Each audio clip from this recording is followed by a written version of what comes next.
भुलभुलयासारखा असलेला भुयारी मार्ग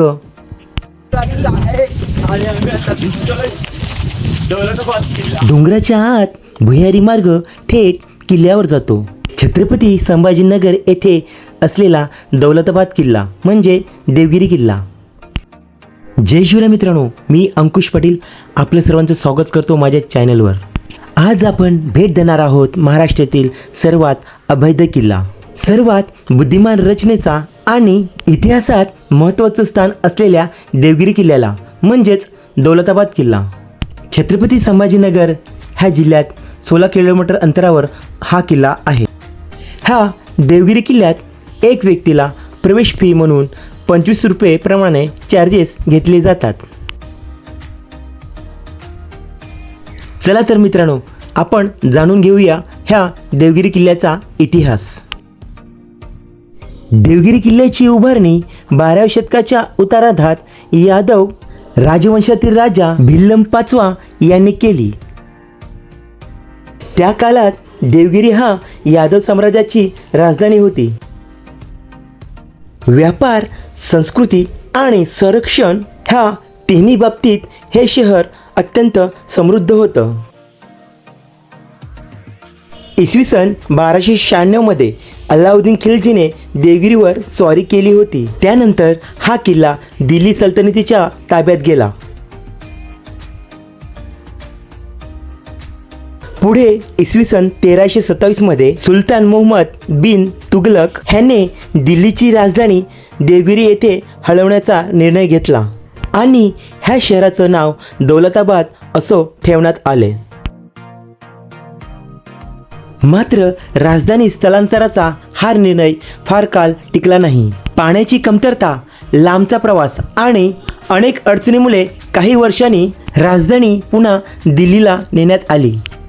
भारतीय इतिहासातील हा निर्णय आजही चर्चेत आहे. मित्रांनो, आता आपण पाहूया हा किल्ला इतका अभेद्य का मानला जातो. देवगिरी किल्ला हा एका उंच शंकूच्या आकाराच्या डोंगरावर बांधला गेलेला आहे. किल्ल्यावर जायला एकच मुख्य मार्ग आहे. ह्या डोंगराच्या सभोवताली खोल खंदक असून त्यात पाणी भरलेलं आहे. ऐतिहासिक उल्लेखानंतर असे म्हटले जाते की ह्या खंदकात पूर्वी मगरी सोडल्या होत्या. किल्ल्यावर जाण्यासाठी एकच मुख्य मार्ग आहे आणि तो मार्ग अतिशय वलंदार आणि भुलभुलयासारखा आहे.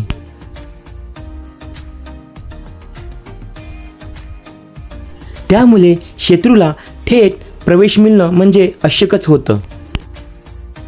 ह्या किल्ल्याचा सर्वात प्रसिद्ध भाग म्हणजे अंधेरी मार्ग.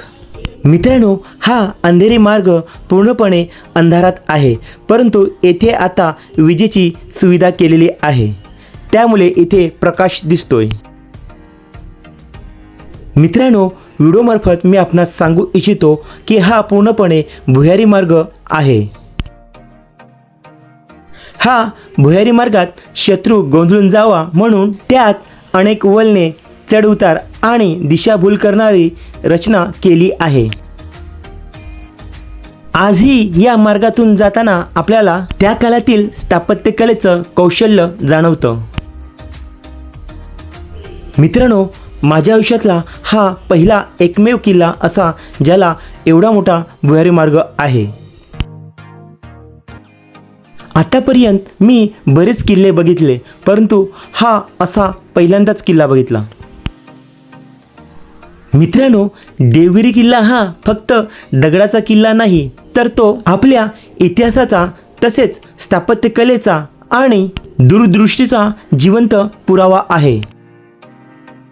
देवगिरी किल्ल्यावर एक गणेश मंदिर आहे आणि तेही आज चांगल्या अवस्थेत आहे. आपण जर इतिहासप्रेमी असाल किंवा आपणास महाराष्ट्रातील गड किल्ले पाहण्याची आवड असेल तर देवगिरी किल्ला हा आयुष्यात आपण एकदा तरी नक्की पाहावा. आज माझे 95 किल्ले बघून पूर्ण झाले. हा माझा 95वा म्हणजे 95वा किल्ला. मित्रांनो, आपणास प्रश्न पडला असेल की ह्या किल्ल्यावर बघण्यासारखं काय आहे. ह्या किल्ल्यावर भव्य चांद मिनार आणि चिनी महाल, प्राचीन तोफा तसेच विशाल दरवाजे आणि स्थापत्यकलेचा जिवंत उदाहरण आहे. मित्रांनो, आजपर्यंत मी बऱ्याच गड किल्ल्यांचा प्रवास केला, परंतु त्यामध्ये असा किल्ला मी कधीही बघितला नव्हता. ह्या किल्ल्याबद्दल खास वैशिष्ट्य सांगायचं तर ह्या किल्ल्याला जो भुयारी मार्ग आहे तो बराच मोठा आहे. तसेच त्या भुयारी मार्गामध्ये 2-3 असे बुलबुल्यासारखे मार्ग बनवलेले आहेत.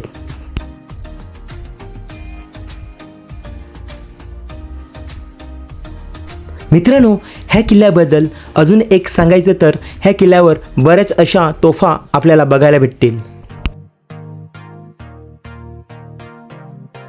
मित्रांनो, आम्ही भुवनेश्वर मंदिर आणि वेरूळची लेणी हा बघण्याचा प्लॅन केला होता, परंतु तेथून हा देवगिरी किल्ला जवळच आहे म्हणून इथे आलो. मित्रांनो, मी आपणास सजेस्ट करतो, जर आपण कधी भुवनेश्वर मंदिर किंवा वेरूळची लेणी येत असाल तर तेथून ह्या किल्ल्यावर नक्की या.